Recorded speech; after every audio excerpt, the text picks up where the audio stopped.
তোমরা সবাই? আশা করছি তোমরা সবাই খুব ভালো আছো। আমার চ্যানেলে আরও একটি নতুন ভিডিওতে তোমাদের অনেক অনেক ওয়েলকাম। আজকে তোমাদেরকে নিয়ে যাব আবার একটি সুন্দর জায়গায়। সব ডিটেলস জানতে হলে কিন্তু এই ভিডিওটা পুরোটা দেখতে হবে। আর যারা আমার চ্যানেলে নতুন তারা কিন্তু অবশ্যই আমার চ্যানেলটাকে সাবস্ক্রাইব করে দেবে। আজ আমরা যাচ্ছি ডাবরি টি লঞ্চে। যারা আলিপুরদুয়ারে থাকো তারা তো ডাবরি টি লঞ্চ ব্যাপারে শুনেইছো, অনেকে তো আবার চলেও গিয়েছো হয়তো, কিন্তু আমার যাওয়া হয়নি। তাই যখন দিদিরা এলো তাই ভাবলাম একটা নতুন জায়গা এক্সপ্লোর করাই যাক। তাই দুপুরে খাওয়া দাওয়ার পর সুন্দর বিকেলে আমরা বেরিয়ে পড়লাম ডাবরি টি লঞ্চের উদ্দেশ্যে।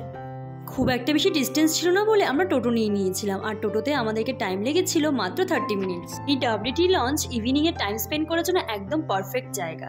ওখানে বিভিন্ন রকমের স্ন্যাক্স পাওয়া যায়, বিভিন্ন ফ্লেভারের টি পাওয়া যায়। তাই জন্য আমরা দুপুরে না গিয়ে সেখানে কিন্তু আমরা বিকেলবেলায় যাচ্ছি।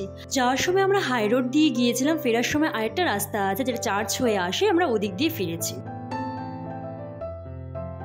এই হাই রোড দিয়ে কিন্তু হাতি চলাচল করে, আর দেখো হাতি মাত্র পটে করে গিয়েছে এখানে, আর পটেটাকে আমি ক্যাপচার করেছি।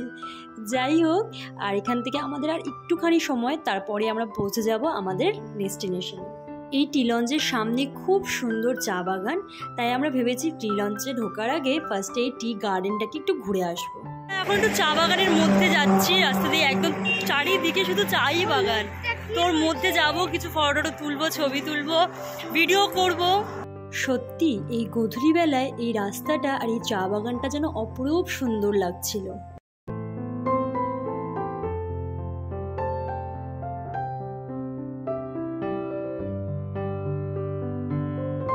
যেদিকেই তাকাচ্ছি শুধু দেখা যাচ্ছে চা বাগান আর চা বাগান, চারিদিক সবুজ, আর তার মধ্যে যে সূর্যটা অস্ত যাচ্ছে এতটাই সুন্দর লাগছিল যে কি বলবো।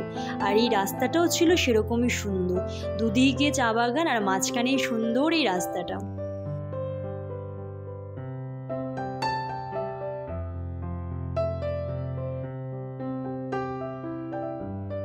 কিছুক্ষণ এই চা বাগানে সময় কাটিয়ে ফটো তুলে এখন আমরা যাচ্ছি ডাবরি টি লঞ্চের ভেতরে।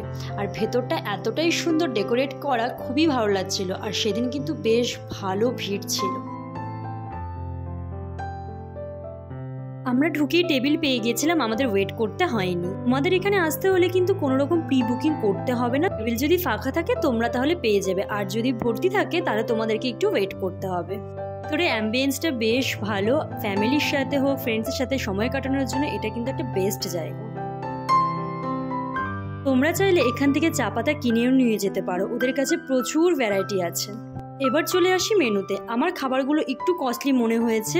এখানে তোমরা বিভিন্ন ফ্লেভারের টি পেয়ে যাবে, স্ন্যাক্স পেয়ে যাবে। আমি পুরো মেনুটা তোমাদেরকে দেখিয়ে দিলাম যাতে তোমরা ওদের খাবার সম্পর্কে পুরোটাই বুঝতে পারো। আমরা নিয়েছিলাম ওদের স্পেশাল মিল্ক মশালা টি, যেটা আমার একদমই ভালো লাগেনি, ভীষণ স্পাইসি ছিল আর খুবই বাজে লেগেছিল আমার। জানি না বাকি টিগুলো কেমন, বাট আমি যেটা নিয়েছিলাম সেটা তো একদমই ভালো লাগেনি।